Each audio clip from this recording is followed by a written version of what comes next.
നമ്മൾ ഇന്ന് ആരാധനയെക്കുറിച്ചാണ് സംസാരിക്കുന്നത്. ഈ ആരാധനയെക്കുറിച്ച് സംസാരിക്കുമ്പോൾ ആദ്യമായി പുറപ്പാട് പുസ്തകം 34 അധ്യായത്തിന്റെ ഒരു വാക്യം വായിക്കുകയാണ്.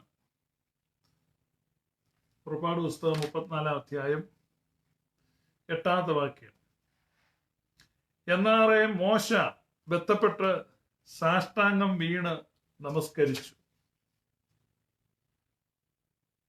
കർത്താവേ, നിനക്ക് എന്നോട് കൃപയുണ്ടെങ്കിൽ കർത്താവേ, ഞങ്ങളുടെ മധ്യേ നടക്കണമേ. നമ്മളൊരു ആരാധനയുടെ മാതൃക കാണുകയാണ്. കഴിഞ്ഞ നാളുകളില് നമ്മോട് സംസാരിച്ച ആളുകൾ ഏറ്റവും കൂടുതലായിട്ട് പറഞ്ഞ ഒരു കാര്യം, ഞങ്ങൾ ചർച്ചിൽ പോകുമ്പോൾ ആരാധിക്കുകയല്ല ചെയ്യുന്നത്.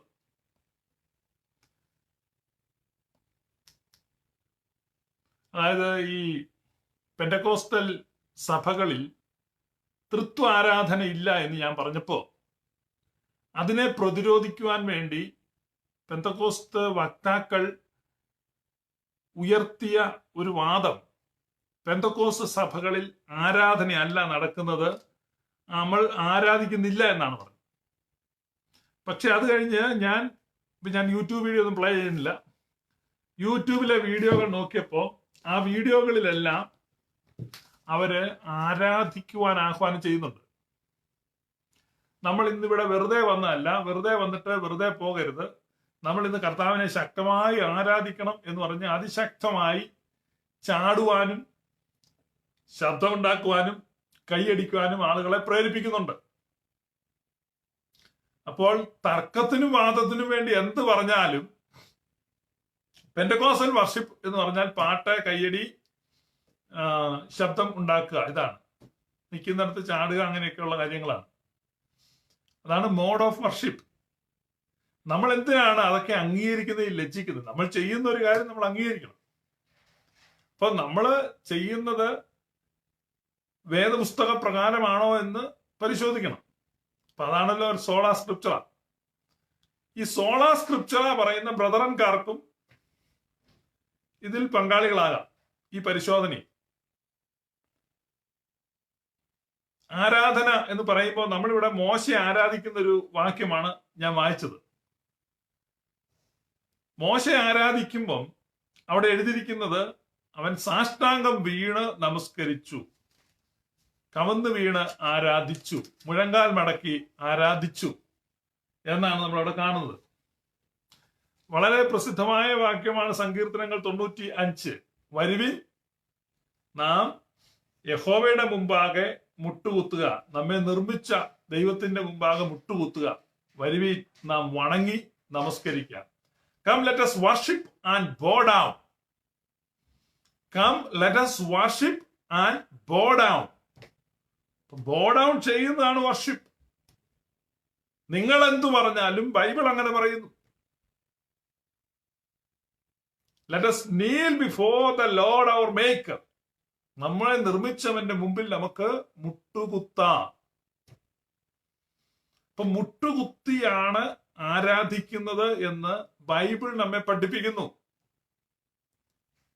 എല്ലാത്തിനും ബൈബിൾ വാക്യം വേണം എന്ന് ശാഠ്യം പിടിക്കുന്നവർ, ബൈബിളിൽ നിന്ന് തെളിവ് തരൂ, തെളിവ് തരൂ എന്ന് നിലവിളിക്കുന്നവർ, നിങ്ങളുടെ സഭകളിൽ, അങ്ങനെയുള്ള സഭകളിൽ, അല്ലെങ്കിൽ ബിബ്ലിക്കൽ ക്രിസ്ത്യാനിറ്റിയാണ് തങ്ങളുടേതെന്ന് വീരവാദം മുഴക്കുന്നവർ, ബിബ്ലിക്കൽ ക്രിസ്ത്യാനിറ്റി എന്ന ഒരു സംഗതിയിലാണ് തങ്ങൾ നിൽക്കുന്നതെന്ന്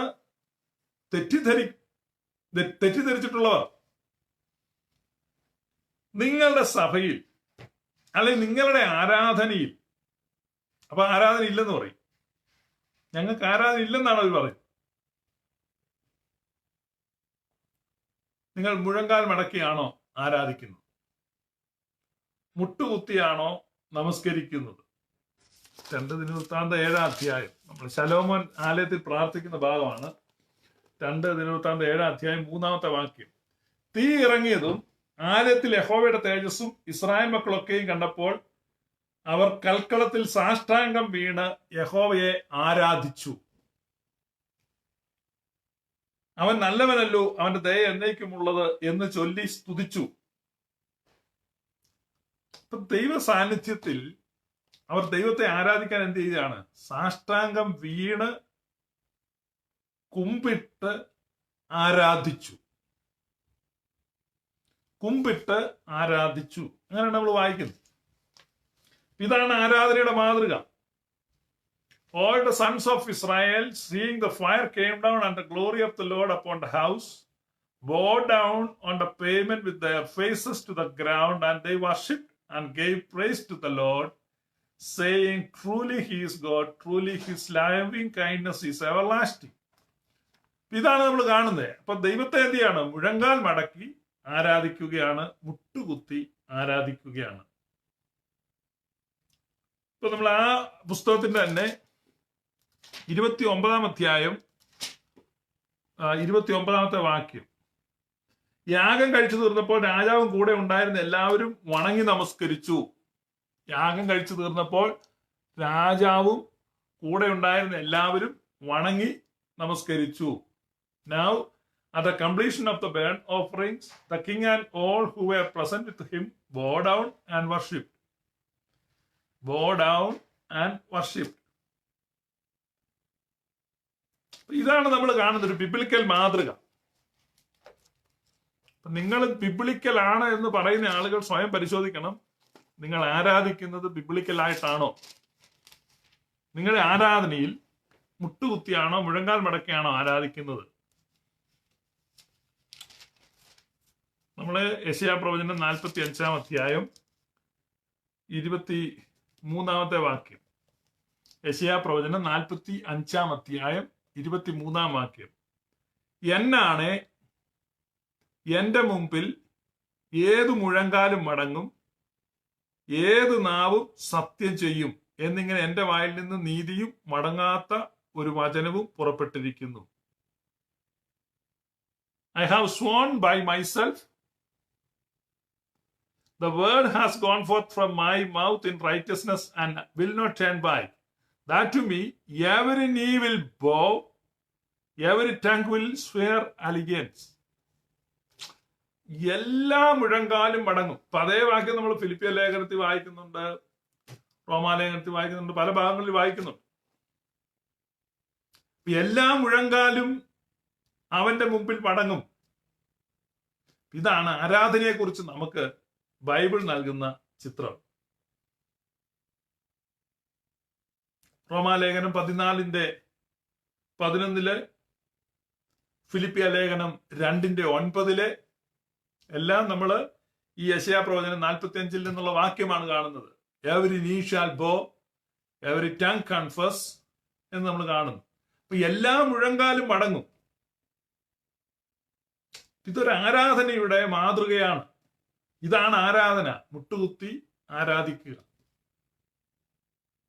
യഹൂദന്മാരെ ആരാധിക്കുന്നത് നിങ്ങൾ നോക്കുക, അവർ മുട്ടുകുത്തിയാണ് ദൈവത്തെ ആരാധിക്കുന്നത്. മുട്ടുകുത്തി കുമ്പിടുകയാണ്. അപ്പൊ ആരാധന എന്ന് പറഞ്ഞാൽ കുമ്പിടുന്നതാണ്. മത്സരികളാണ്, മത്സരിക്കുന്നതല്ല. നമ്മള് കമ്മ്യൂണിസ്റ്റ് പാർട്ടിക്കാർ സമരം ചെയ്യുന്നത് പോലെയാണ് ഇപ്പോൾ പലരും ആരാധിക്കുന്നത്. ഞാൻ യൂട്യൂബിൽ നോക്കി കഴിഞ്ഞപ്പോൾ നമ്മള് സമരം ചെയ്യുന്നത് പോലെ, നിശാ ക്ലബിൽ നൃത്തം ചെയ്യുന്നത് പോലെ. അപ്പൊ നിശാ ക്ലബിലെ നൃത്തവും ഫാക്ടറി ഗേറ്റിംഗിലെ സമരവും അനുകരിച്ചിട്ട് അത് ആരാധനയാണെന്നും തങ്ങൾ വേദപുസ്തകം പിന്തുടരുന്നവരാണെന്നും അവകാശപ്പെടുകയാണ്. നിങ്ങൾ സ്വയം ചിന്തിക്കുക. നിങ്ങൾ വഞ്ചിക്കപ്പെട്ടിരിക്കുന്നു. നിങ്ങൾ വഞ്ചിക്കപ്പെട്ടിരിക്കുന്നു. കാരണം വേദപുസ്തകം നമ്മളെ കാണിക്കുന്ന 1-2 വാക്യങ്ങളിലല്ല, അനേക വാക്യങ്ങളിൽ നമ്മൾ കാണുകയാണ്. ഇനി മോശെ ആരാധിച്ചത് അങ്ങനെയാണെങ്കിൽ നമുക്ക് അബ്രഹാം ആരാധിച്ചത് നോക്കാം എങ്ങനെയാണെന്ന്. 17-ാം അധ്യായം, ഉൽപ്പത്തി പുസ്തകം 17-ാം അധ്യായം, ഉൽപ്പത്തി പുസ്തകം 17-ാം അധ്യായം 3-ാമത്തെ വാക്യം. അപ്പോൾ അബ്രഹാം സാഷ്ടാംഗം വീണു. ദൈവത്തിന്റെ സന്നിധിയിൽ അബ്രഹാം സാഷ്ടാംഗം വീണു, നമസ്കരിക്കുകയാണ്. ഇനി അബ്രഹാമിന്റെ ഒരു ദാസനുണ്ട്. അബ്രഹാം ആരാധിക്കുന്നത് എങ്ങനെയാണെന്ന് കണ്ടു പഠിച്ച ഒരു ദാസൻ, അവൻ ഈ ആരാധന അതേപോലെ അനുകരിക്കുന്നുണ്ട്. അത് ഉൽപ്പത്തി പുസ്തകം 24-ന്റെ 48 ഞാൻ കുനിഞ്ഞ് യഹോവയെ നമസ്കരിച്ചു. എന്റെ യജമാനന്റെ സഹോദരന്റെ മകളെ അവന്റെ മകനായിട്ട് എടുപ്പാൻ എന്നെ നേർവഴിക്ക് കൊണ്ടുവന്നവനായി എന്റെ യജമാനൻ അബ്രഹാമിന്റെ ദൈവമായ യഹോവയെ വാഴ്ത്തുകയും ചെയ്തു. അബ്രഹാമിന്റെ ദാസനായ എലിയാസറിന്റെ സാക്ഷ്യമാണ്. എലിയാസർ പറയാണ്, ഞാൻ കുനിഞ്ഞ് നമസ്കരിച്ചു. കാരണം തന്റെ യജമാനന്റെ ദൈവത്തെ എങ്ങനെ നമസ്കരിക്കുന്നോ അങ്ങനെ എലിയാസർ നമസ്കരിക്കുകയാണ്. ഇതാണ് ആരാധനയുടെ മാതൃക. എബ്രഹാമിക് റിലീജിയൻസ് എന്ന് പറയുമ്പോൾ അതിനകത്ത് ഇസ്ലാം വരുന്നുണ്ട്, യഹൂദന്മാർ വരുന്നുണ്ട്, ക്രിസ്ത്യാനികൾ വരുന്നുണ്ട്. ഇതിനകത്ത് നിങ്ങൾ നോക്കുമ്പോൾ യഹൂദന്മാർ ആരാധിക്കുന്ന ഇന്നും അബ്രഹാം ആരാധിച്ചതുപോലെ മുഴങ്കാൽ മടക്കി കുമ്പിട്ടാണ് ആരാധിക്കുന്നത്. മുസ്ലിങ്ങൾ ലോകവ്യാപകമായി കുമ്പിട്ടാണ് ആരാധിക്കുന്നത്. നമുക്ക് കാണാം അവരുടെ നിസ്കാരം ആ സമയത്ത് കുമ്പിട്ടാണ് ആരാധിക്കുന്നത്. ക്രിസ്ത്യൻ സഭകളിലെ പാരമ്പര്യമുള്ള സഭകളിലെല്ലാം അവർ ആരാധിക്കുന്നത് കുമ്പിട്ടാണ് ആരാധിക്കുന്നത്. ആരാധനയിൽ കുമ്പിടിയിലുണ്ട്.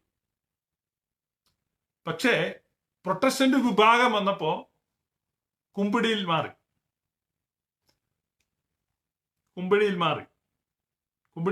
മകരം ബെഞ്ചുകളിൽ ചാരിയിരിക്കാനും പിന്നീട് കുഷ്യൻ ചെയറുകളിൽ ചാരിയിരിക്കാനും പിന്നെ എഴുന്നേറ്റ് മത്സരത്തിന്റെയും വെല്ലുവിളിയുടെയും സൂചന പോലെ മുദ്രാവാക്യം വിളിക്കുന്നത് പോലെ അല്ലെങ്കിൽ നിശാ ക്ലബിലെ നൃത്ത ചുവടുകളെ അനുസ്മരിപ്പിക്കുന്നത് പോലെ നൃത്തം ചെയ്യുവാനും വെല്ലുവിളിക്കുവാനും തുടങ്ങി. അതാണ് നമ്മൾ കാണുന്നത്. പക്ഷെ ഒരിക്കലും ദൈവത്തെ എന്ത് ചെയ്യുന്നില്ല, കുമ്പിട്ട് ആരാധിക്കുന്നില്ല, മുഴങ്കാൽ മടക്കി ദൈവത്തെ നമസ്കരിക്കുന്നില്ല. പക്ഷെ ഇവര് പാടും. കാരണം മിക്കവാറും കൂട്ടായ്മകളിൽ നമ്മൾ കേൾക്കും, എവരി നീ ഷാൽ ബോ എവരി ടങ് വിൽ കൺഫസ്. ഞാൻ പെന്തക്കോസ്തിൽ നിന്ന സമയത്തെല്ലാം അതാത് സ്ഥലങ്ങളിലെ പാസ്റ്റർമാരുണ്ട്. ഞാനിവിടെ അമേരിക്കയിൽ ഉണ്ടായിരുന്ന സഭകളിൽ ചോദിച്ചു, ഞാൻ പലപ്പോഴും അവിടെ പറഞ്ഞിട്ടുണ്ട് നമ്മൾ മുട്ടുകുത്തി ആരാധിക്കണം. പക്ഷെ ഞങ്ങളുടെ സഭയിൽ ഞാൻ കണ്ടിട്ടുണ്ട് ഒരു പെൺകുട്ടി മാത്രം മുട്ടുകുത്തി. അവൾക്ക് എവിടെ നിന്ന് അവരെ മെസ്സിയാനിക്ക് ക്രിസ്ത്യൻ ചർച്ചിൽ പോയിക്കൊണ്ടിരുന്നതാണ്. എന്ന് പറഞ്ഞാൽ യഹൂദന്മാരുടെ സഭയുണ്ട്, മെസ്സിയാനിക് ക്രിസ്ത്യൻ. ആ ഒരു ബാക്ക്ഗ്രൗണ്ടിൽ നിന്ന് വന്നതായതുകൊണ്ട് ആരെന്ത് ചെയ്താലും ആ പെൺകുട്ടി മാത്രം മുട്ടുകുത്തി ആരാധിക്കും. ഒറ്റയൊരാൾ മുട്ടുകുത്തിയാണ് ആരാധിക്കുക. അപ്പൊ കോൺഗ്രിഗേഷനെ മുട്ടുകുത്താൻ പ്രേരിപ്പിക്കുന്നില്ല. മകരം ശക്തിയോടെ, ശബ്ദത്തോടെ, കുറച്ചുകൂടെ ഉച്ചത്തിൽ ഹാലലി എന്ന് പറഞ്ഞാൽ ഈ തരത്തിലൊരു ഹിസ്റ്റീരിയ. നിങ്ങളത് മനസ്സിലാക്കുക, അതൊരു മാസ് ഹിപ്നോട്ടിസത്തിന്റെ ഭാഗമാണ്. ഇപ്പൊ ഈ മാജിക് നടത്തുന്നവർ നിങ്ങൾ ഇടയ്ക്കിടയ്ക്ക് കണ്ടല്ലേ മാജിക്, ഒന്ന് കൈയടിച്ചേ എന്ന് പറയുന്നത്. കാരണം എല്ലാവരും ഈ ഓഡിയൻസ് മൊത്തം കൈയടിക്കുമ്പം അവരുടെ വിവേചന ശക്തി ഇല്ലാതാകുകയാണ്. വിവേചന ശക്തി ഞാൻ ഡിസേൺമെന്റ് പവർ, അതിനാണ് ഈ കൈയടിപ്പിക്കുന്നത്. ഞാൻ ഡിസേൺ ചെയ്യാനുള്ള കഴിവ് പോകും. ഭേദാഭേദങ്ങളെ വിവേചിക്കുവാൻ, വിലയിരുത്തുവാൻ അതിനുള്ള കഴിവ് ആൾക്കൂട്ടത്തിന്റെ നശിപ്പിക്കാനുള്ള ഒരു പരിപാടിയാണ്. എല്ലാവരുടെ കൈയടിച്ചോളാൻ പറയുന്നത്. അതുകൊണ്ടാണ് ഈ മാജിക്കാർ പൊതുവെ അത് ചെയ്യുന്നത്. മാജിക് പിന്നെ നമുക്ക് അവരെ പെട്ടെന്ന് കൺട്രോൾ ചെയ്യാം, മൈൻഡ് കൺട്രോൾ ചെയ്യാൻ പറ്റും. മൈൻഡ്. അതുകൊണ്ട് കൈയടിക്കാൻ നിൽക്കുന്നവൻ പിശാചിന്റെ മകനാണെന്നും കൈയടിക്കാതിരിക്കുന്നവൻ മാനസാന്തരപ്പെടാത്തവനാണെന്നും ഗുണമില്ലാത്തവനാണെന്നും ഒക്കെ കുറ്റപ്പെടുത്തും. അങ്ങനെ അവനെ കൂടെ കൈയടിപ്പിക്കും. അപ്പൊ ഈ പ്രധാന പ്രസംഗം വരുന്നതിന് മുമ്പ് സകല ആളുകളെയും കൊണ്ട് കൈയടിപ്പിച്ച് അവരെ ഇതിനകത്താക്കുന്ന ചുമതലയുള്ള ആളുടെ പേരാണ് വർഷിപ്പ് ലീഡർ. അപ്പൊ നിങ്ങളൊന്ന് ഓർത്ത്, ഈ വർഷിപ്പ് ലീഡർ എന്ന് പറഞ്ഞാൽ അപ്പൊ പിന്നെ വർഷിപ്പ് അല്ലേ നടക്കുന്നത്? ഇപ്പൊ നിങ്ങളുടെ ആരാധനയിൽ നിങ്ങൾ ആരെയാണ് ആരാധിക്കുന്നത്? അയ്യോ, ഞങ്ങൾക്ക് ആരാധനയില്ല, ഞങ്ങളുടേത് സഭായോഗമാണ്. ഇതാണ് ഇവരെ പറയുന്നത്. ഞങ്ങളുടേത് സഭായോഗമാണ്, ഞങ്ങൾക്ക് ആരാധനയില്ല. ആരാധനയില്ലെങ്കിൽ വലിയ അപകടമാണ്, നിങ്ങൾ ആ സ്ഥലം ലീവ് ചെയ്യുക. ഞങ്ങളുടേതൊരു കോപ്പറേറ്റീവ് സൊസൈറ്റിയാണ്, ഞങ്ങൾ ഞായറാഴ്ച തോറും സഭായോഗം നടത്തുകയാണ്, ഞങ്ങൾക്ക് ആരാധനയില്ല. എന്നോട് ഉത്തരവാദിത്തപ്പെട്ട മാസ്റ്റർമാർ ഈ അടുത്ത കാലത്ത് പറഞ്ഞാണ്. ഞാൻ ചോദിച്ചു, നിങ്ങൾക്ക് തൃത്വാരാധനയുണ്ടോ? അപ്പൊ ഇന്ന് ഞാൻ വീണ്ടും താമസിച്ച് ജോയിൻ ചെയ്തവർക്ക് വേണ്ടി, നമ്മുടെ പതിവ് പ്രേക്ഷകർക്ക് ബോറിംഗ് ആയിരിക്കും, ദയവായി ക്ഷമിക്കണം. താമസിച്ച് ജോയിൻ ചെയ്തവരോട് വീണ്ടും ചോദിക്കുന്നു, പെന്റക്കോസ്തുകാരുടെ ദൈവം ആരാണ്? ആർക്കും ഉത്തരം പറയാം, ആർക്കും ഉത്തരം പറയാം. നിങ്ങളുടെ ദൈവം ആരാണ്? million question. Who is your God? ഇതിന് ഉത്തരം പറഞ്ഞിട്ട് മുന്നോട്ട് പോയാൽ മതി, അതല്ലേ എന്റെ ശരി.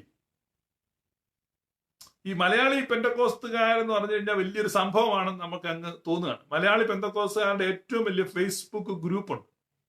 ആ ഗ്രൂപ്പാണ് മലയാളി പെന്തക്കോസ് തിങ്കേഴ്സ് എന്ന് പറഞ്ഞൊരു ഗ്രൂപ്പുണ്ട്. അപ്പൊ അവരെപ്പോഴും ഇങ്ങനെ ഇരുന്ന് വോട്ടിടുകയാണ്. ഇന്നലെ അവര് വോട്ടിട്ടു, ശുഭ വീഡിയോക്കലിന് മറുപടി കൊടുക്കണമോ? അപ്പോഴേക്കും കുറെ പേര് വന്ന് വേണ്ട വേണ്ട വോട്ടിടുക. രണ്ടു മൂന്ന് പേര് വിമതന്മാരുണ്ട്, അവര് എന്ന് വെച്ചാൽ കൊടുക്കണം കൊടുക്കണം, കാരണം അത് ഇവർക്കിട്ട് തന്നെ ഒരു പാരവട്ടം. ഇതാണ് ഇവരുടെ പരിപാടി. എനിക്ക് മറുപടി ഒന്നും വേണ്ട, ഒറ്റ ചോദ്യം. ഈ മലയാളി പെന്തക്കോസ് തിങ്കേഴ്സ് ആയാലും വേണ്ടുകയല്ല, തിങ്ക് ചെയ്യാത്തവരായാലും വേണ്ടുകയല്ല, അന്തസ്സുണ്ടെങ്കിൽ ഈ ചോദ്യത്തിന് ഉത്തരം പറയണം. കേരളത്തിലെ ഇതര മതസ്ഥർക്കും ഇതര സമുദായസ്ഥർക്കും അറിയാൻ താല്പര്യമുണ്ട്, ആരാണ് നിങ്ങളുടെ ദൈവം? തന്റെ ഇടമുണ്ടോ പറയാൻ? കുറെ നാളായല്ലോ വലിയ കാര്യം ദൈവത്തിന്റെ കെയർ ഓഫിൽ പറയാനും പ്രസംഗിക്കാനും സുവിശേഷം അറിയിക്കാനും തുടങ്ങിയിട്ട്. ആരാണ് നിങ്ങളുടെ ദൈവം? എന്തിന് നിങ്ങൾ ഇത് ഹൈഡ് ചെയ്യുന്നു? നിങ്ങൾക്ക് എന്താണ് ഈ മറയ്ക്കാനും ഒളിക്കാനുള്ളത്? നിങ്ങൾക്ക് ഇത് പറയാൻ മേലെ ആരാണ് ദൈവം? എത്ര വർഷമായി ചോദിക്കുന്നു, പറയത്തില്ല. ഇത്രമാത്രം ഗൂഢ സ്വഭാവമുള്ള, അപ്പൊ ഈ നിഗൂഢ സ്വഭാവമുള്ള ഈ സംഘടനകളെയാണ് കൾട്ട് എന്ന് വിളിക്കുന്നത്. കൾട്ട്. ഇപ്പൊ ഞാൻ ദുരുപദേശമാണ് എന്ന് പാസ്റ്റർ കെ.സി. ചാക്കോ ഹല്ലേലൂയ പത്രത്തിൽ കൊടുത്തു. പക്ഷെ പാസ്റ്റർ കെ.സി. ചാക്കോ അടക്കമുള്ള പെന്തക്കോസ് കൾട്ടാണ്. കാരണം ഗൂഢസംഘമാണ്. അതുകൊണ്ടാണ് പറയാത്തത് ദൈവമാരാണെന്ന്. എന്താണ് പറഞ്ഞാൽ തന്റെ ദൈവമാരാണെന്ന് പറയാൻ പറ്റത്തില്ല. ഇപ്പൊ നിങ്ങൾ ഈ കേൾവിക്കാരവർക്ക് എന്തുകൊണ്ടാണ്? അതിനകത്ത് വലിയ കുഴപ്പമുണ്ട്. കാരണം അവർക്ക് പുറത്തു പറയാൻ പറ്റാത്ത ഒരു സംഭവമാണ്. അവരുടെ ദൈവം ആരാണെന്ന് അവർക്ക് പറയാൻ കഴിയുന്നില്ല. ആരാണ് നിങ്ങളുടെ ദൈവം? ഏത് പെന്തക്കോസുകാരന് വേണേലും പറയാം, ആരാണ് നിങ്ങളുടെ ദൈവം?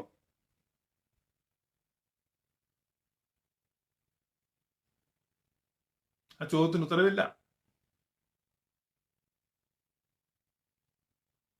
ദയർ ഗോഡ് ഈസ് ബൈബിൾ ഒരാൾ എഴുതി. പൗലൂസ് എഴുതി ഉദരമാണ് അവരുടെ ദൈവം.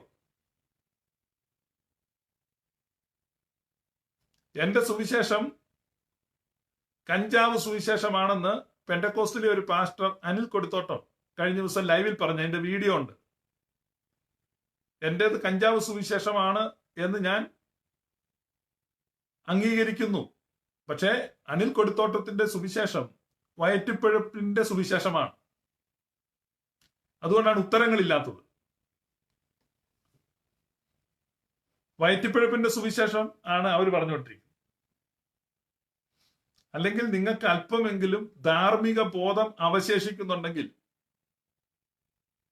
എനിക്കെതിരായിട്ട് അല്ലെങ്കിൽ സത്യോപദേശം എഴുതുന്നു എന്ന് കേട്ടു പാസ്റ്റർ കെ.സി. ചാക്കോ ഹല്ലേലൂയയിൽ അടുത്ത ലക്കം മുതൽ.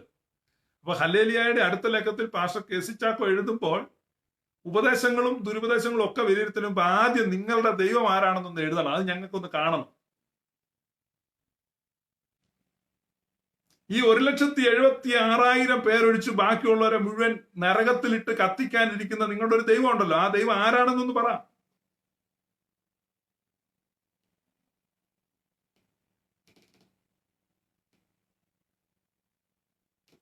പറയത്തില്ല, പറയാൻ പറ്റത്തില്ല. അപ്പൊ എഴുതാൻ തുടങ്ങുമ്പോണ്ടല്ലോ ആദ്യം എഴുതണം ദൈവം ആരാണ്. അവിടെ തൊട്ടാണല്ലോ തുടങ്ങുന്നത്. ഞങ്ങൾക്കൊക്കെ താല്പര്യമുണ്ട്. എല്ലാവരും കാത്തിരിക്കുകയാണ്. എല്ലാവരും കാത്തിരിക്കണം, വായിക്കണം. ഹല്ലേലൂയ പത്രത്തിൽ ശുഭ പീഡിയക്കലിന്റെ ദുരുപദേശങ്ങളെ കുറിച്ച് എഴുതുന്നുണ്ട്. അത് എഴുതിക്കോ. വേണ്ടി വന്നാൽ ഒരു കളർ പേജിൽ തന്നെ കൊടുത്തോ. താല്പര്യമാണ്. പക്ഷേ നിങ്ങളുടെ ദൈവം ആരാന്ന് ആദ്യം ഒന്ന് എഴുതിയേക്കണം. എഴുതാൻ പറ്റത്തില്ലെന്ന് എനിക്ക് ഉറപ്പുള്ളതുകൊണ്ടാണ് ഞാനീ പറയുന്നത്. പറ്റുമെന്ന് ഉറപ്പുണ്ടെ പറയടോ. എഴുത്, വായിക്കാം, കേൾക്കാം.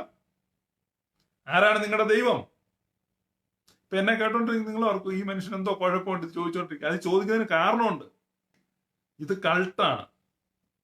മലയാളി പെന്റക്കോസ്റ്റിൽ ഉൾപ്പെട്ടിരിക്കുന്ന ഓരോ വ്യക്തികളും മനസ്സിലാക്കണം. പിന്നെ ഞാൻ പറഞ്ഞല്ലോ, 4ഉം 5ഉം കെട്ടിയതും മതിൽ ചാടിയതും വേലി പൊളിഞ്ഞതും കുറ്റി പള്ളെ കൊണ്ടതും ഒക്കെ ആയിട്ടുള്ളതുകൊണ്ട് അവർക്കൊന്നും അങ്ങും പോകാനില്ല. അവിടെ തന്നെ ഉള്ളു, പോക്കടവൊന്നുമില്ല. അന്തസ്സുള്ള കുടുംബങ്ങളിൽ നിന്ന് തെറ്റിദ്ധരിപ്പിക്കപ്പെട്ട് പെന്റക്കോസിൽ അകപ്പെട്ട് കിടക്കുന്ന വ്യക്തികളോടാണ് ഞാൻ പറയുന്നത്. അവർ നിങ്ങളെ വഞ്ചിക്കുകയാണ്. ഇപ്പൊ ആരാധന എന്ന് പറഞ്ഞാൽ മുഴങ്കാൽ മടക്കിയാണ് ആരാധിക്കുന്നത്. അത് അബ്രഹാം ആരാധിച്ചാലും, മോശ ആരാധിച്ചാലും, ഏലിയാവ് ആരാധിച്ചാലും, ദാവീദ് ആരാധിച്ചാലും, ശലോമോൻ ആരാധിച്ചാലും, പഴയ നിയമത്തിൽ മുഴുവൻ നമ്മൾ കാണുന്ന ആരാധന അവരെല്ലാവരും മുഴങ്കാൽ മടക്കി ആരാധിച്ചു. അവരെല്ലാം മുഴങ്കാൽ മടക്കി ആരാധിച്ചു. അബ്രഹാമിക് റിലീജിയൻ എല്ലാം മുഴങ്കാൽ മടക്കിയാണ് ആരാധിക്കുന്നത്. അതാണ് ബൈബിൾ പഠിപ്പിക്കുന്ന മാതൃക. അതാണ് ബൈബിളിലെ ആരാധന. ഡപ്പാങ്കുത്തു നടത്തുന്നതോ അല്ലെങ്കിൽ എന്നാ ഇത് പറയുന്നേ, ഈ നൈറ്റ് ക്ലബ് അനുകരിക്കുന്നു അല്ല. ദൈവസന്നിധിയിൽ സന്തോഷിക്കാം, നൃത്തം ചെയ്യാം, ദൈവത്തെ പുകഴ്ത്താം. അതെല്ലാം ബൈബിളിൽ പലരും ചെയ്തിട്ടുണ്ട്. പക്ഷെ ആരാധിക്കുന്നത് മുഴങ്കാൽ മടക്കിയുള്ള വർഷിപ്പ് അത് ഒഴിവാക്കാൻ പാടില്ല. അത് എസെൻഷ്യൽ പാർട്ടാണ്. പക്ഷെ അതിനെ ഒഴിവാക്കിയിരിക്കുന്നു. ക്രിസ്തീയ ആരാധനയുടെ ഏറ്റവും പ്രധാനപ്പെട്ട രണ്ട് കീ, ഒന്ന് തൃത്വാരാധനയും, രണ്ട് മുഴങ്കാൽ മടക്കിയുള്ള ആരാധനയും. അപ്പൊ കുമ്പിടിയിലും തൃത്വാരാധനയും സത്യദൈവത്തിനുള്ള സത്യ ആരാധനയാണ്. അത് രണ്ടും ആഗൽ കറൂസായുടെ ഉപദ്രവങ്ങളിൽ നിന്ന് നമ്മെ സംരക്ഷിക്കുന്നു എന്ന് പറഞ്ഞ വല്ലോ മനസ്സിലായോ? തൃത്വദൈവത്തെ തൃത്വത്തിൽ ആരാധിക്കുകയും അവന്റെ മുൻപാകെ കുമ്പിടുകയും ചെയ്യുമ്പോൾ ഒരു പൈശാചിക ഉപദ്രവങ്ങളും ഉണ്ടാവുകയില്ല. പൈശാചിക ഉപദ്രവങ്ങളും ബാധകളും അവിടെ നിന്ന് മാറിപ്പോകും. ഇത് തൃത്വദൈവത്തെ ആരാധിക്കത്തില്ല, ട്രിനിറ്റി ആരാധിക്കത്തില്ല. ഏതോ ഒരു യേശുവിനെ ഇലക്ട്രിക് ഷോക്ക് അടിച്ച പോലെ നിന്ന് ചാടിക്കൊണ്ട് തുള്ളുമ്പം ആ കൂടെ ഭൂതങ്ങളും തുള്ളും. അതാണ് സംഭവിക്കുന്നത്. അതുകൊണ്ട് ശരിയായ ആരാധനയിലല്ല നിങ്ങൾ ഉൾപ്പെട്ടിരിക്കുന്നത് എന്ന് നിങ്ങൾ മനസ്സിലാക്കണം. അടുത്തൊരു വാക്യം വായിക്കാണ്. വേദപുസ്തകം വായിക്കണം എന്നൊക്കെ വിചാരിച്ച് തുടങ്ങിയ ലൈവാ.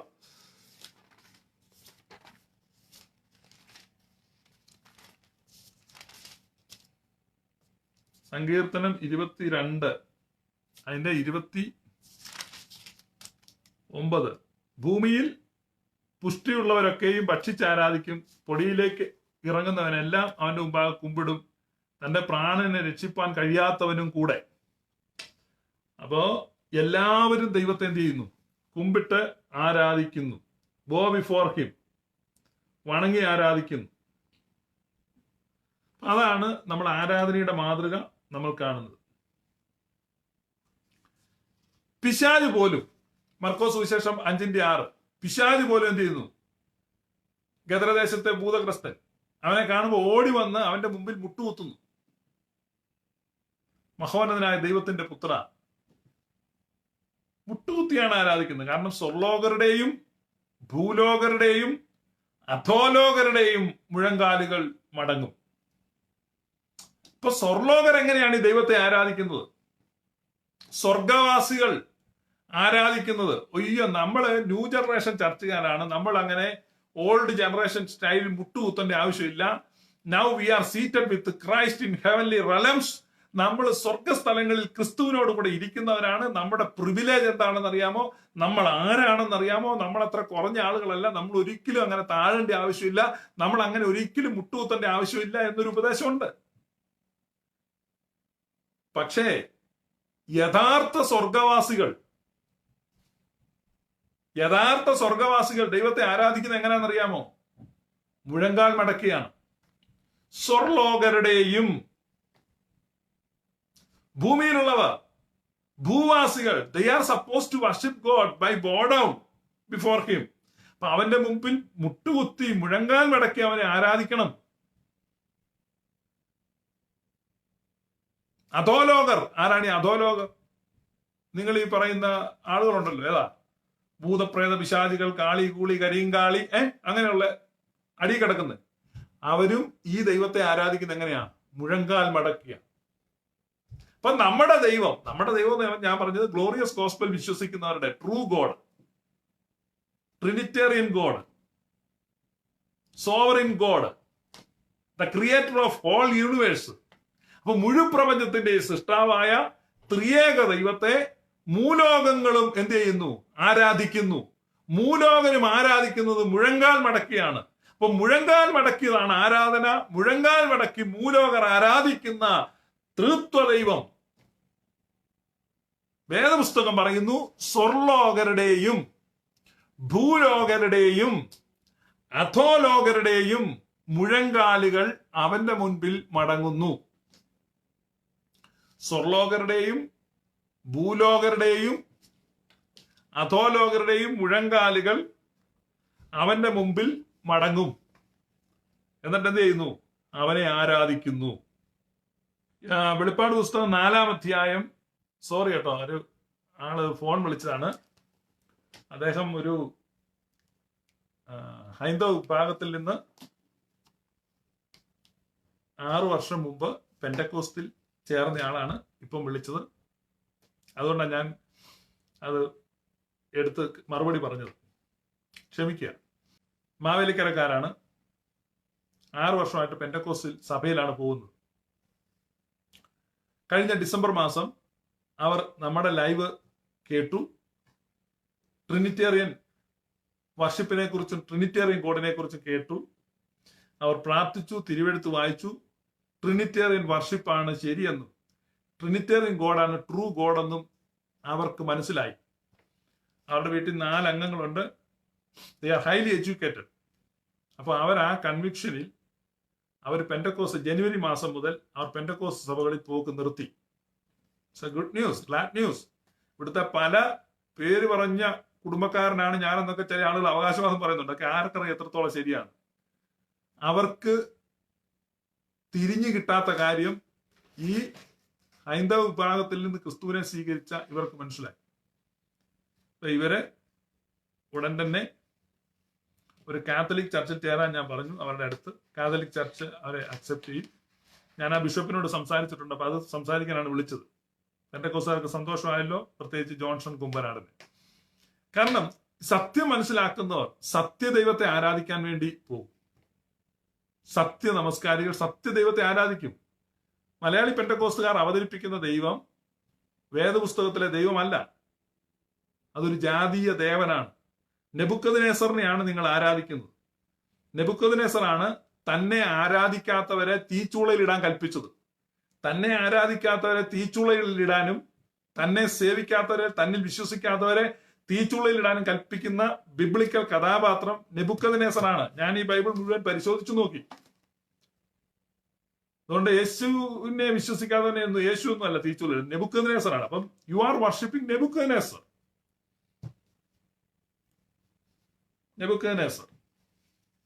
അവരൊക്കെ ലൈവിൽ വന്ന് പറയും, എന്നോട് പറഞ്ഞിട്ടുണ്ട്, സമ്മതിച്ചിട്ടുണ്ട് അവരൊക്കെ വരാമെന്ന്. മനസ്സിലായോ? ഒന്നാമത് കാര്യങ്ങൾ മനസ്സിലാക്കണേ. അല്പം ബുദ്ധിശക്തി ഉള്ളവർക്ക് ഇത് മനസ്സിലാകത്തുള്ളൂ. നിങ്ങൾ ചിന്തിക്കാൻ തുടങ്ങും. ചിന്തിക്കുക, സത്യം എന്താണ്? സഭയുടെ ഹിസ്റ്റോറിക്കൽ ഫെയ്ത്ത് എന്താണ്? അപ്പോസ്തോലിക് ഫെയ്ത്ത് എന്താണ്? ക്രിസ്തു പഠിപ്പിച്ചെന്താണ്? ക്രിസ്തു പഠിപ്പിച്ച സത്യ നമസ്കാരികൾ പിതാവിനെ ആത്മാവിന് സത്യത്തിൽ നമസ്കരിക്കുമെന്നാണ്. പെന്തക്കോസ്ത് സഭകളിൽ കുടുങ്ങിയിരിക്കുന്ന എന്റെ പ്രിയപ്പെട്ടവരെ, കഴിഞ്ഞ ഞായറാഴ്ച നിങ്ങളുടെ സഭയിൽ നിങ്ങൾ പിതാവിനെ ആരാധിച്ചോ? പെന്തക്കോസ്ത് സഭകളിൽ കുടുങ്ങിയിരിക്കുന്ന പ്രിയപ്പെട്ടവരെ, ഈ ഞായറാഴ്ച, അതായത് 2 ദിവസം കഴിയുമ്പോൾ നിങ്ങൾ ചെല്ലുമ്പോൾ നിങ്ങൾ പിതാവിനെയാണ് ആരാധിക്കുന്നത്. നിങ്ങൾ ശ്രദ്ധിക്കുക. നിങ്ങളെ അവർ തെറ്റിദ്ധരിപ്പിച്ചിരിക്കുകയാണ്. അത് മറ്റൊരു ആത്മാവാണ്, മറ്റൊരു സുവിശേഷമാണ്, മറ്റൊരു ക്രിസ്തുവാണ് അവിടെ ഉള്ളത്. പിന്നെയും അത് ആവർത്തിച്ച് പറയുന്നതിൽ എനിക്ക് മടുപ്പില്ല. നിങ്ങൾ രക്ഷപ്പെടണം എന്ന ആഗ്രഹം കൊണ്ടാണ് ഞാൻ ഈ പറയുന്നത്. പിന്നെ ഈ പെന്റക്കോസ്റ്റിൽ നിൽക്കുന്നതിൽ നല്ലൊരു വിഭാഗം ആളുകളും ഈ കോഴി ഫാം ഉണ്ട്, പോൾട്രി ഫാം പോലെ അവർ അനാഥാലയങ്ങൾ നടത്തുന്നവരാണ്. അനാഥാലയങ്ങളും ഈ അനാഥാലയം നടത്താമെന്ന് പറഞ്ഞ പെന്റക്കോസ്തുകാർക്ക് പണ്ടേ ഇല്ലായിരുന്നു. പക്ഷെ ഇപ്പോൾ ലാഭസാധ്യത കണ്ടപ്പോൾ അവിടെ എവിടെയായിട്ടല്ല അനാഥാലയം. ഈ കഴിഞ്ഞ ദിവസം ബീഹാറിൽ ഒരു പെന്തക്കോസുകാരുടെ അനാഥാലയം റെയ്ഡ് ചെയ്ത് പിടിച്ചു. അപ്പൊ അവിടെ അനാഥാലയത്തിൽ വെച്ചിരിക്കുന്ന പിള്ളേരൊന്നും അനാഥരൊന്നും അല്ല. അവരെയൊക്കെ അടുത്ത ഓരോ വീടുകളിൽ നിന്ന് പെന്തക്കോസുകാർ നടത്തുന്ന അനാഥാലയങ്ങളിലെ പിള്ളേരൊന്നും തന്നെ അനാഥരല്ല. അടുത്തുള്ള വീടുകളിൽ നിന്നൊക്കെ ഭക്ഷണം കൊടുക്കാൻ, ട്യൂഷൻ കൊടുക്കാന്നൊക്കെ പറഞ്ഞ് അവിടെ കൊണ്ട് നിർത്തുന്നതാണ്. ഫീസ് മേടിക്കുന്നുണ്ട് അവരുടെ. ഫീസ് മേടിക്കുന്നവരെ പോലും അനാഥരാന്നാണ് കണക്കിൽ കൊടുക്കുന്നത്. അത്തരത്തിലുള്ള ഒരുപാട് വഞ്ചനയുണ്ട്. അതിലേക്കൊന്നും ഞാൻ പോകുന്നില്ല. അതൊക്കെ അന്വേഷിക്കുവാനും പ്രസിദ്ധപ്പെടുത്തുവാനും വേറെ ഏജൻസികൾ വർക്ക് ചെയ്യുന്നുണ്ട്. അവരത് ചെയ്തോളൂ. എന്റെ ഉത്തരവാദിത്വം അല്ലത്. ഞാൻ അതിലേക്ക് പോകുന്നില്ല. അപ്പൊ ഈ തരത്തില് ലാഭമുണ്ടാക്കുന്ന ആളുകളുണ്ട്. അവർ പറയും നമ്മുടേത് അതിപരിശുദ്ധ വിശ്വാസം ഇവിടെ തന്നെ നിന്നോണെന്ന്. പിന്നെ ഇല്ലീഗൽ റിലേഷൻഷിപ്പിനെ ഗ്ലോറിഫൈ ചെയ്തിരിക്കുന്നവരുണ്ട്. അതായത് ഭാര്യ ജീവിച്ചിരിക്കെ, ഭർത്താവ് ജീവിച്ചിരിക്കെ ചാടി പോകുന്നതും, മൂന്നാമത്തെ ഭർത്താവിനെ ഉപേക്ഷിച്ചിട്ട് നാലാമത് കെട്ടി സ്വോത്രം സുവിശേഷം ചെയ്യുന്നവരും ഉണ്ട്. ശക്തമായ വേലയാണ് ചെയ്തുകൊണ്ടിരിക്കുന്നത്. ആ വേലക്കിടയ്ക്ക് അവർക്ക് വിട്ടിട്ട് സത്യാരാധനയിലേക്ക് പോകാൻ പറ്റത്തില്ല. വേല മുടങ്ങുമല്ലോ. വേല മുടങ്ങാൻ പാടില്ല. പക്ഷെ നിങ്ങൾ അതൊന്നും അല്ല പ്രിയപ്പെട്ടവരെ. നിങ്ങളെ സംബന്ധിച്ച് നിങ്ങൾ ഇതിനകത്ത് നിന്ന് പണം ഉണ്ടാക്കുന്നില്ല. നിങ്ങൾ 2 3 കെട്ടിയവരല്ല. നിങ്ങളുടേത് വെരി മച്ച് ലീഗലാണ്. നിങ്ങൾ ഇതിനകത്ത് ദുർലാഭം ഉണ്ടാക്കുന്നില്ല. പിന്നെ നിങ്ങൾ എന്തിനു ഇതിനകത്ത് നിൽക്കണം? കർത്താവ് വരും, വേഗം കാഹള ഊതു പോകും. ശരി, നല്ല കോസാണ്. നമ്മൾ പരിശോധിച്ചുകൊണ്ടിരിക്കുകയാണ്. ഇവർ ആരാധിക്കുന്ന സത്യ ദൈവത്തെ അല്ല. അപ്പൊ നല്ല ഒന്നാന്തരം പള്ളിയും ഇടവകയും വിട്ടിട്ട് തനിമയും തറവാടും ഉപേക്ഷിച്ചിട്ട് ഈ കൂട്ടത്തിൽ കൂടിയത് സത്യാരാധന ഉണ്ടെന്ന് വിചാരിച്ചാണ്. പക്ഷേ സത്യാരാധനയില്ല. സത്യാരാധനയില്ല.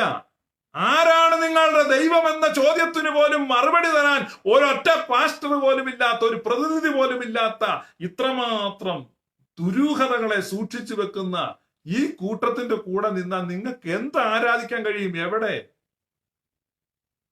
ഇപ്പൊ അവര് പറയുന്നത് എല്ലാവരും രക്ഷപ്പെടുമെന്ന് പറഞ്ഞല്ലോ, പിന്നെ ഞങ്ങൾ എങ്ങനെ ആരാധിച്ചാലും. നിങ്ങൾ എങ്ങനെ ആരാധിച്ചാലും എനിക്ക് കുഴപ്പമില്ല. അതിനകത്തുള്ള നിഷ്കളങ്കരായ ആളുകളോടാണ് ഞാൻ സംസാരിക്കുന്നത്. ഞാൻ നിങ്ങളോട് സംസാരിക്കുന്നില്ല.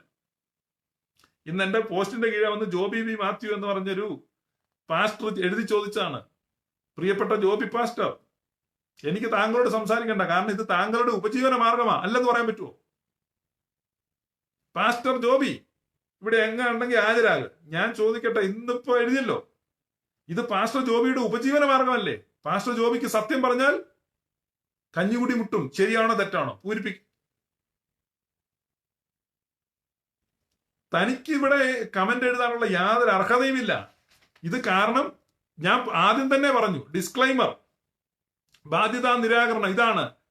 ഇതുകൊണ്ട് ഉപജീവനം കഴിക്കുന്നവരും 4 5 കെട്ടിയിട്ട് ഇതിനകത്ത് നിൽക്കുന്നവരും ക്രിമിനൽ കേസ് പ്രതികളും ഒന്നും ഇവിടെ കമന്റ് എഴുതാൻ വരണ്ട. കാരണം നിങ്ങൾക്ക് സാധിക്കത്തില്ല. അങ്ങനെ നിയമത്തിന്റെ നൂലാമാലകൾ ഇല്ലാത്തവരും സ്വതന്ത്രരുമായിരിക്കുന്നവർ ചിന്തിക്കട്ടെ, അവർ കമന്റ് എഴുതട്ടെ.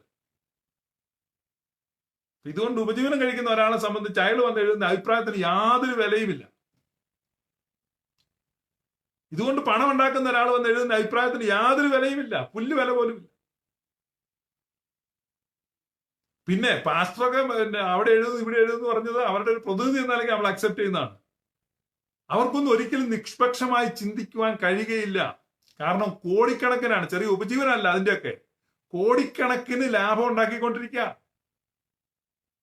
10ാം ക്ലാസ് തോറ്റ കക്ഷിയാണ്. കോടികളുടെ ആസ്തി എഴുതുകയാണ്. സത്യ ഉപദേശം, ശുഭു പീഡിയക്കന്റെ ദുരുപദേശം ആണടോ? ദുരുപദേശമാണ്. എന്ത് നേട്ടത്തിനാണ് ഞാൻ ദുരുപദേശം പറയുന്നേ? അതാദ്യം നീ തെളിയിക്ക്. ഏത് ക്രൈം ആണെങ്കിലും അതിന് മോട്ടിവേഷൻ എന്ന് പറഞ്ഞൊരു കാര്യമുണ്ട്. മോട്ടിവേഷൻ തെളിയിച്ചില്ല ഒരു കോടതിയിൽ കേസ് നിൽക്കത്തില്ല. അറിയോ?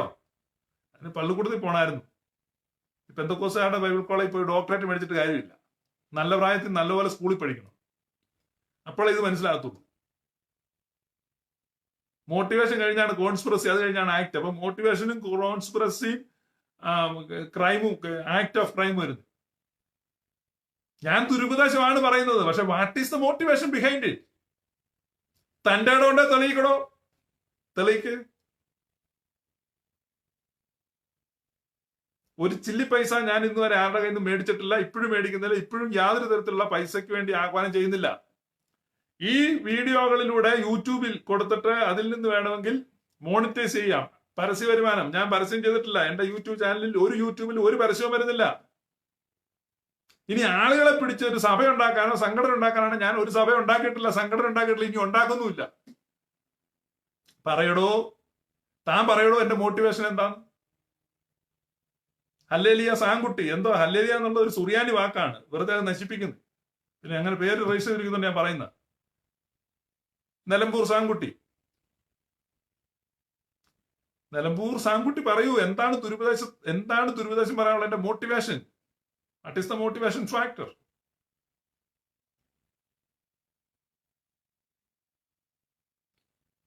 പറയേ, തന്റെ ഇടമുണ്ട് പറയേ. മലയാളി പെന്തക്കോസിൽ കുറെ ആളുകളുണ്ടല്ലോ, കുറെ ദിവസമായല്ലോ പറഞ്ഞുകൊണ്ടിരുന്നത് ദുരുപദേശമാണ്. മോട്ടിവേഷൻ എന്താണ്? അപ്പൊ ആദ്യം ഇത് മനസ്സിലാക്കണം. മോട്ടിവേഷൻ ഒന്ന് മാത്രമേ ഉള്ളൂ. എന്റെ മനഭാരം കൊണ്ട് പറയുന്നതാണ്. ഞാൻ കണ്ടെത്തിയ സത്യം ഞാൻ എന്റെ സഹജീവികളോട് ഷെയർ ചെയ്തു. അത് മാത്രമേ ഉള്ളൂ. പിന്നെ അവിടെ ഇവിടെ പോയിരുന്നു പറയാൻ. തന്റെ അവിടെ ഉണ്ടെങ്കിൽ ഈ ലൈവിൽ ജോയിൻ ചെയ്തിരുന്ന് എന്നോട് പറ, വേദോത്സവം തുറന്നു വെച്ചിട്ട് സംസാരിക്കാം. പറ്റുമോ?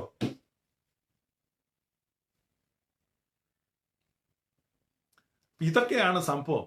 എന്റെ പ്രിയപ്പെട്ടവരെ, പെന്തക്കോസ്ത് സഭകളിൽ ഉൾപ്പെട്ട് നിൽക്കുന്ന സുറിയാനി മുൻ അംഗങ്ങളെ,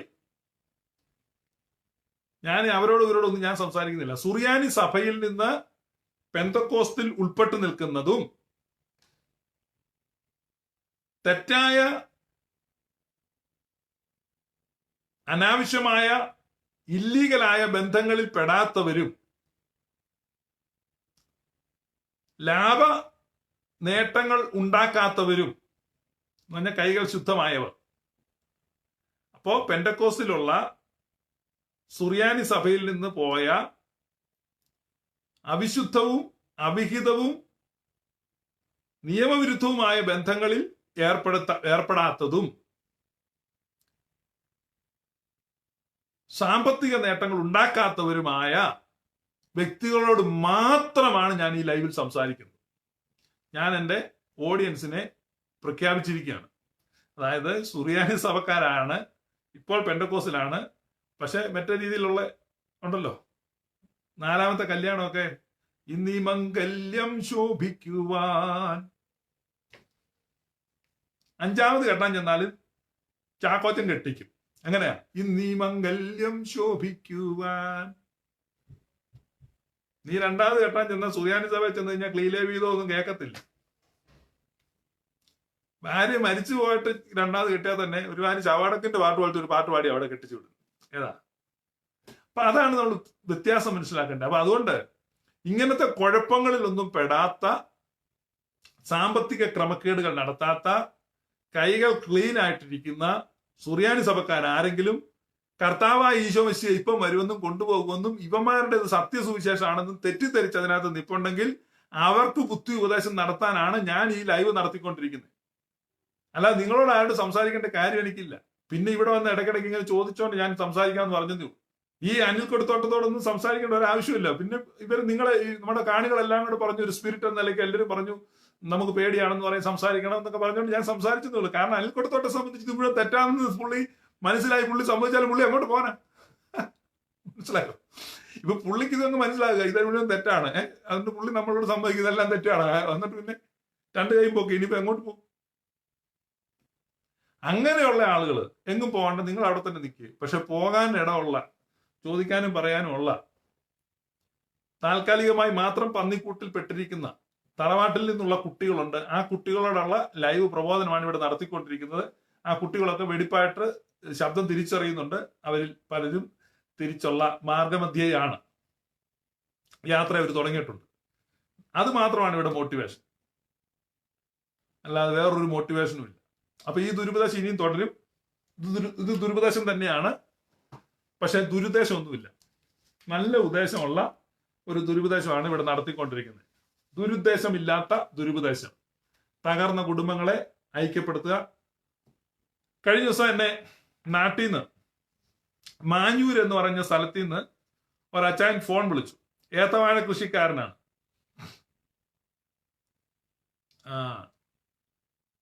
അദ്ദേഹത്തിന്റെ മക്കള് ഗൾഫിലാണ്. അവരെല്ലാം പെന്തക്കോസ്തിൽ പോയി. അപ്പം അദ്ദേഹത്തിന്റെ മക്കള് പെന്തക്കോസ്തിൽ പോയി. അതിൽ അദ്ദേഹത്തിന് വലിയ വിഷമമുണ്ട്. വെറും കൃഷിക്കാരനാണ്, തിയോളജി ഒന്നും അറിയത്തില്ല, മക്കളെ പറഞ്ഞ് മനസ്സിലാക്കാൻ അറിയത്തില്ല. പാവപ്പെട്ടവൻ പള്ളിയിൽ പോവും, പ്രാർത്ഥിക്കും. പക്ഷെ 2 ആഴ്ച മുമ്പ് മക്കള് പെട്ടെന്ന് മുന്നറിയിപ്പൊന്നുമില്ല നാട്ടിൽ തിരിച്ചു. ചോദിച്ചപ്പോ എന്നാന്ന് വെച്ച് കഴിഞ്ഞാൽ കൊച്ചു മക്കളെയൊക്കെ മാമോയിസം മുക്കാനാണ് വന്നിരിക്കുന്നത്. ഇവർക്ക് അപ്പനും അമ്മയും മാത്രമേ ഉള്ളൂ. അവർക്ക് ഭയങ്കര അത്ഭുതം, എന്നാ പെട്ടെന്ന് ഇങ്ങനെ സംഭവിച്ചേ. അപ്പൊ പറഞ്ഞു പെട്ടെന്ന് കാര്യങ്ങൾ ക്രമീകരിച്ചു, പള്ളിയിൽ ക്രമീകരിച്ചു, മാമോയിസം നടക്കിയപ്പോ ചോദിച്ചോ പറഞ്ഞു ഫേസ്ബുക്കിൽ ഇങ്ങനെ ഒരു ലൈവ് ഉണ്ട്, ഞങ്ങളത് കണ്ടു, ഞങ്ങളുടെ തെറ്റ് ഞങ്ങൾക്ക് മനസ്സിലായി, കുഞ്ഞുമക്കളെല്ലാം. അപ്പം ആ അപ്പച്ചനും അമ്മച്ചിക്കും ഭയങ്കര സന്തോഷമുണ്ടായി. കാരണം അവരുടെ നഷ്ടപ്പെട്ടു പോയ മക്കൾ, അവരുടെ വാർദ്ധക്യത്തിൽ ഫാമിലി തിരിച്ചു വന്നു, മാമോയിസം നടത്തി, വീടടക്കം വലിയ സന്തോഷം. മനസ്സിലായോ? വീടടക്കം സന്തോഷം. അപ്പൊ എന്നോട് സംസാരിക്കണം എന്ന് പറഞ്ഞു. ആ ആള് വാട്സാപ്പിൽ എന്നെ വിളിച്ചു തന്നു. ഈ പിതാവ് എന്നോട് സംസാരിച്ചു. എന്നോട് പറഞ്ഞു ഒത്തിരി നന്ദിയുണ്ട്, ഒത്തിരി നന്ദിയുണ്ട്, എനിക്കത് മതി, എനിക്ക് നിന്റെ മറ്റേ ഡോളർ വേണ്ട. മനസ്സ് തണുത്ത ഒരു പിതാവിന്റെ അനുഗ്രഹം എനിക്ക് കേരളത്തിൽ നിന്ന് ഇവിടെ വന്നു. എനിക്ക് വാട്സാപ്പിൽ വന്നു. ഞാൻ പറഞ്ഞു ഇനി അനേക പിതാക്കന്മാർക്ക് മക്കളെ തിരിച്ചു കിട്ടാണ്ട് ഞാൻ പ്രത്യേകം പ്രാർത്ഥിക്കാമെന്ന് ആ പിതാവ് പറഞ്ഞു. ഒരു കളങ്കവും ഇല്ലാതെ, മനുഷ്യനെ ചതിക്കാതെ വഞ്ചിക്കാതെ വീട് കയറി അമ്മാമ അച്ചായ എന്ന് പറഞ്ഞ് അവരുടെ പോക്കറ്റിലെ പൈസ അടിച്ചു മാറ്റാൻ നുണയും കള്ളപ്രവചനവും പറഞ്ഞ് നടക്കാതെ ഏത്തവാഴയ്ക്ക് ചാണകം ഇടുന്ന ആ മനുഷ്യന്റെ പ്രാർത്ഥന ദൈവം കേൾക്കും. നിന്റെ പ്രാർത്ഥനയൊന്നും കേൾക്കത്തില്ല. അനേക കുടുംബങ്ങളെ യോജിപ്പിച്ചുകൊണ്ടിരിക്കുകയാണ്. അതാണ് ഈ മിനിസ്ട്രി, അതാണ് ഇവിടെ ചെയ്തുകൊണ്ടിരിക്കുന്നത്. ലൂക്കോസിന്റെ സുവിശേഷം 5-ാം അധ്യായം. ലൂക്കോസിന്റെ സുവിശേഷം 5-ാം അധ്യായം 8-ാം വാക്യം. ശീമോൻ പത്രോസ് അത് കണ്ടിട്ട് യേശുവിന്റെ കാൽക്കൽ വീണു. കർത്താവേ, ഞാൻ പാപിയായ മനുഷ്യനാകൊണ്ട് എന്നെ വിട്ടു പോകണമേ എന്ന്. പത്രോസ് യേശുവിന്റെ മുമ്പാകെ മുട്ടു. ഇനി യേശു തന്നെ പ്രാർത്ഥിക്കാൻ എന്ത് ചെയ്യണം? യേശു തന്നെ മുട്ടുകുത്തി, പിന്നെയും മുട്ടുകുത്തി. ഒരു കല്ലേറ് ദൂരത്തോളം വാങ്ങിപ്പോയി വീണ്ടും മുട്ടുകുത്തി. ഗതസമന തോട്ടത്തിൽ യേശു കർത്താവ് മുട്ടുകുത്തി. വാക്യങ്ങൾ മുഴുവൻ ഞാൻ വായിച്ച് സമയം അപഹരിക്കുന്നില്ല.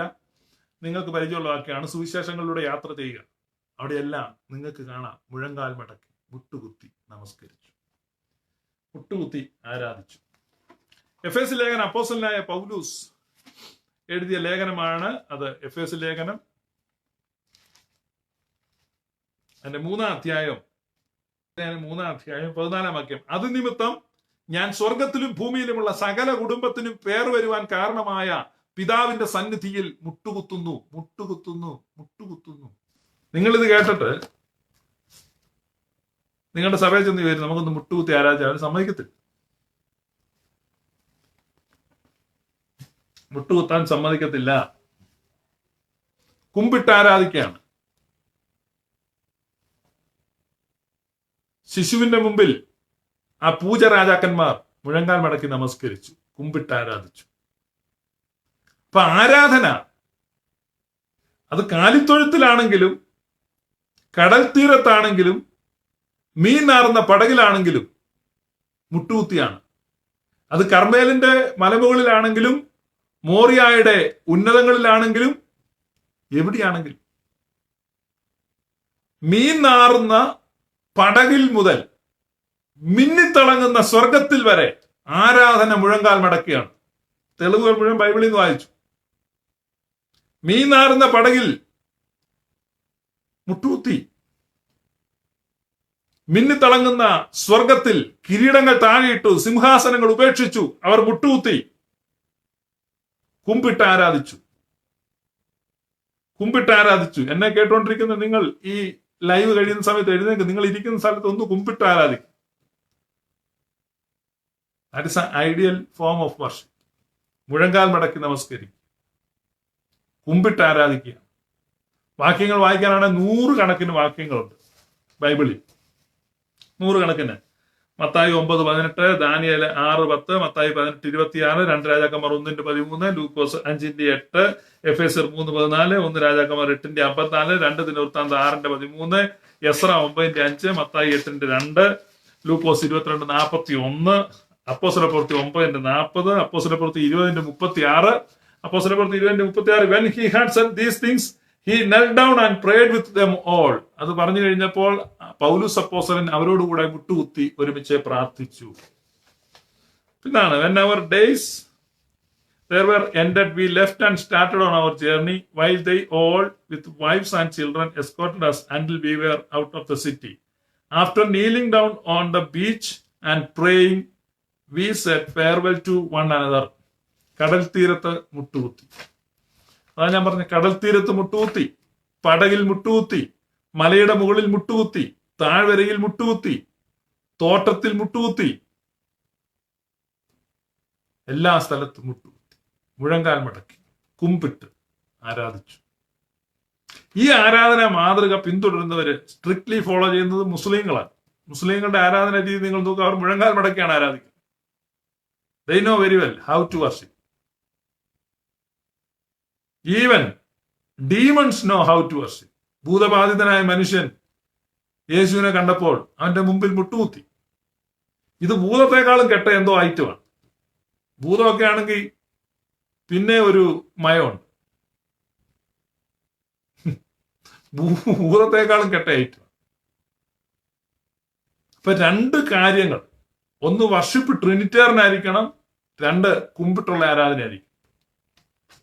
ഒരിക്കലും കുമ്പിടാത്ത, മത്സരത്തിന്റെ റിബല്യസ് സ്പിരിറ്റുള്ള ഒരു കൂട്ടം, അതൊരിക്കലും ആരാധനയല്ല. അവർ തന്നെ പറയുന്നു ഞങ്ങളുടേത് ആരാധനയല്ല. യെശയ്യാ പ്രവചനം 66-ാം അധ്യായം. യെശയ്യാ പ്രവചനം 66-ാം അധ്യായം അവസാനത്തെ അധ്യായമാണ്. യെശയ്യാ പ്രവചനത്തിന്റെ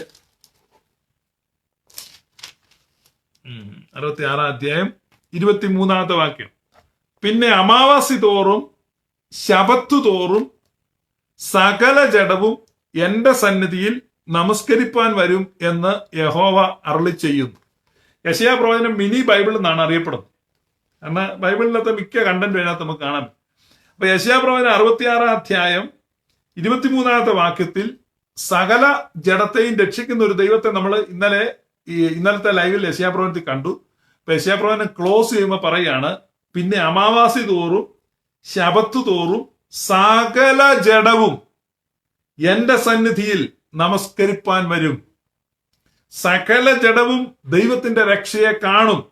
ലൂക്കോസ് സുവിശേഷത്തെ നമ്മൾ വായിക്കുന്നുണ്ട്. ഇവിടെ പറയാ സകല ജഡവും എന്റെ സന്നിധിയിൽ നമസ്കരിപ്പാൻ വരും എന്ന് യഹോവ അരുളി ചെയ്യുന്നു. സകല ജഡവും എന്റെ സന്നിധിയിൽ നമസ്കരിപ്പാൻ വരും എന്ന് യഹോവ അരുളി ചെയ്യുന്നു. And it shall be from new moon to new moon and from Sabbath to Sabbath. All mankind will come to bow down before me, says the Lord. സകലരും എന്റെ മുൻപാകെ നമസ്കരിക്കാൻ വരും. നെഹമ്യാ 9:6. You alone are the Lord. You have made the heavens of heavens with all their host, the earth and all that is on it, the seas and all that is in them. You give life to all of them, and the heavenly host bows down before you. സ്വർഗീയ സൈന്യങ്ങൾ നിന്നെ മുഴങ്കാൽ മടക്കി നമസ്കരിക്കും. സ്വർലോകരുടെയും ഭൂലോകരുടെയും അധോലോകരുടെയും മുഴങ്കാലുകൾ മടങ്ങും, കുമ്പിട്ട് ആരാധിക്കും. ഈ 2 കാര്യങ്ങളിൽ you people failed. നിങ്ങൾ മാജീഷ്യന്റെ മാജിക് വാൻഡിന്റെ ചലനങ്ങൾക്കൊത്ത് മെസ്മറൈസ് ചെയ്യപ്പെട്ട മനുഷ്യ പാവകൾ മാത്രമാണ്.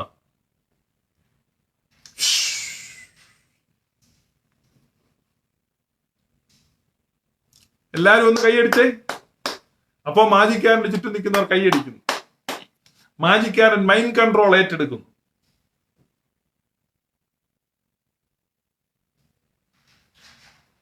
നിങ്ങൾ അത്തരത്തിലുള്ള തട്ടിപ്പുകളിൽ നിന്ന് നിങ്ങൾ തന്നെ നിങ്ങളെ കുടഞ്ഞെറിഞ്ഞ് രക്ഷപ്പെടുക. നിങ്ങൾ ദൈവത്തെ സത്യത്തിൽ ആരാധിക്കുക. നമ്മുടെ പിതാക്കന്മാർ ആരാധിച്ച ദൈവത്തിന് ഒരു കുഴപ്പവും ഇല്ല. ആ പിതാക്കന്മാർക്കും ഒരു കുഴപ്പവും സംഭവിച്ചിട്ടില്ല. പിതാക്കന്മാരുടെ വിശ്വാസത്തിനും ഒരു കുഴപ്പവും സംഭവിച്ചിട്ടില്ല. അതുകൊണ്ട് ആ ട്രൂ ഫെയ്ത്തിലേക്ക്, ആ ഓർത്തഡോക്സിയിലേക്ക് മടങ്ങുവാൻ ഞാൻ നിങ്ങളെ ആഹ്വാനം ചെയ്യുന്നു. ഞാൻ ഇന്നത്തെ ഈ ദിവസം ചില വാക്കുകളൊക്കെ ഹാർഷായിട്ട് പറഞ്ഞത് എനിക്കും അറിയാം. അത് എന്നെ കേട്ട നിങ്ങൾ ദയവായി ക്ഷമിക്കുക. കാരണം അത് അൺഅവോയ്ഡബിൾ ആണ്. കാരണം പറയാതിരിക്കാൻ നമുക്ക് നിർവാഹമില്ല. ചില കാര്യങ്ങൾ അങ്ങനെ പറഞ്ഞേ മതിയാകും. കാരണം അത് ആ ഗൗരവം അനുസരിച്ച് മനസ്സിലാക്കാൻ വേണ്ടി പറഞ്ഞതാണ്. അങ്ങനെ ഒന്നും പറയരുതെന്നൊക്കെ ചില ആളുകൾ ചിന്തിക്കുന്നുണ്ട്. അതൊരു ഹിപ്പോക്രസി മാത്രമാണ്. നമ്മൾ യാഥാർത്ഥ്യങ്ങളെ ഡീൽ ചെയ്യുമ്പോൾ യാഥാർത്ഥ്യമായിട്ടുള്ള കാര്യം പറയണം. ഇപ്പൊ നിങ്ങളുടെയൊക്കെ പടം ഇങ്ങനെ വലിയ വലിപ്പത്തിൽ കൊടുത്ത് ഇങ്ങനെ ഇയാളൊരു ദുരുപദേശകനാണെന്നൊക്കെ പത്രത്തിൽ കൊടുക്കുമ്പോൾ അറിയാൻ രസം. അപ്പോ ഇതാണ് സംഗതി. പെന്തക്കോസ്ത് സഭകളിൽ ഉൾപ്പെട്ടിരിക്കുന്ന തെറ്റായ ബന്ധങ്ങളില്ലാത്ത, സാമ്പത്തിക ദുർലാഭം ഉണ്ടാക്കാത്ത എല്ലാ സുറിയാനിക്കാരോടും ഞാൻ ആഹ്വാനം ചെയ്യുന്നു. Listen these live videos. നിങ്ങൾ യൂട്യൂബിൽ ചെല്ലുക. ലൈവ് വീഡിയോസ് ഓഫ് ശുഭപീഡികകൾ എന്ന ചാനലുണ്ട്. പെന്തക്കോസ് സഭകളിലെ എല്ലാ ദുരുപദേശങ്ങളും അതിനകത്ത് പബ്ലിഷ് ചെയ്തിട്ടുണ്ട്. നിങ്ങൾ കേൾക്കുക. എന്തുകൊണ്ട് പെന്തക്കോസ് പീഡനം എന്ന് നിങ്ങൾക്ക് മനസ്സിലാകും. ഞാൻ പറഞ്ഞ പെന്തക്കോസിലുള്ള 900 ആളുകളോടല്ല ഞാൻ പറയുന്നത്. അത് കേട്ട് പെന്തക്കോസുകാരും വിഷമിക്കേണ്ട. കാരണം നിങ്ങൾക്ക് പോകാൻ വേറെ സ്ഥലമില്ല, നിങ്ങൾ അവിടെ നിൽക്കുക. ഞാൻ പറഞ്ഞത് സുറിയാനിക്കാർ, കുഴപ്പപ്പെടാത്തവർ, കുരുക്കിൽപ്പെടാത്തവർ, അങ്ങനെയുള്ളവർക്കുള്ള ഒരു ആഹ്വാനമാണ്. അങ്ങനെയുള്ളവരോട് മാത്രമുള്ള ഒരു ആഹ്വാനമാണ്. ഇതൊരു മിനിമം പരിപാടിയുടെ അടിസ്ഥാനത്തിൽ ചെയ്യുന്ന ലൈവ് സീരീസ് ആണ്. Thank you for watching. Thank you for listening. May God bless you all. Thank you.